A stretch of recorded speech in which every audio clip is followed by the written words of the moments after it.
You have a choice: surrender or keep fighting. Your opponents want your advances to look like losses and your setbacks to be magnified. So what will you do? I'm Michael Quinn Sullivan with a reflection on life and liberty.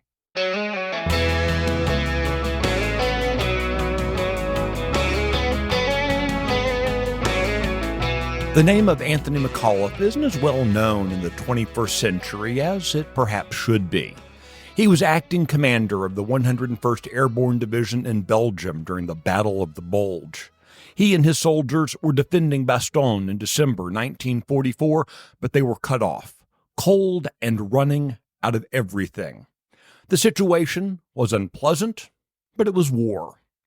The German commander sent a message offering the Americans a chance to surrender.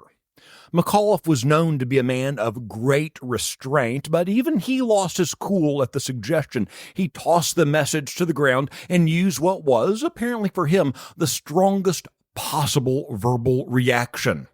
His response was a simple one-word answer: nuts. McAuliffe didn't have an unrealistic view of the situation, but he had an overriding sense of obligation to his mission. His soldiers had created a solid perimeter, and they also were committed to the cause. The result, of course, was that the Allies emerged victorious in the battle and the war. Texas conservatives are being told to surrender. The uniparty forces of establishmentarians have once again given the speakership of the Texas House to someone selected by the Democrats. All hope seems to be lost, we're told. You've lost. Give up.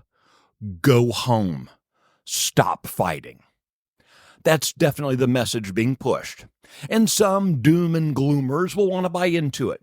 It is, after all, easier to lose. Waving a white flag ahead of your own victory does save you time and trouble.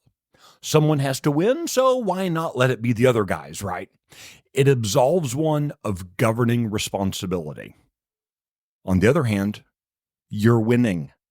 The conservative movement in Texas has made it further than it ever has before. Why waste that effort? Why waste that momentum? For 30 years, I've been watching the Texas legislature as a journalist, a political observer, a policy nerd, an activist, and now, again, as a citizen journalist. What happened in the Texas House on January 14th, 2025 was nothing short of historic. Not in my memory has there been an actual contested vote with such clear sides. When they could have given up, a majority of the Texas House GOP said nuts. They voted their conscience. They voted with their constituents. They voted for Texas.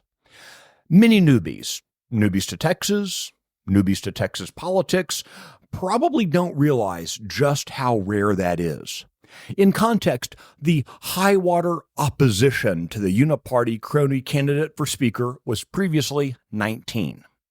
In 2024, Texas voters forced 24 crony Republicans from office and in doing so expanded the majority in the state's House and Senate. What happened on January 14th was the death rattle of a dying way of life, in which vested interest in Austin profiting off their service in the legislature work in opposition to their constituents without accountability or notice. They are losing, and they know it. Giving up now would be foolish. Victory is in sight. Press forward and tell the opposition that they're nuts. The fight for Texas goes on.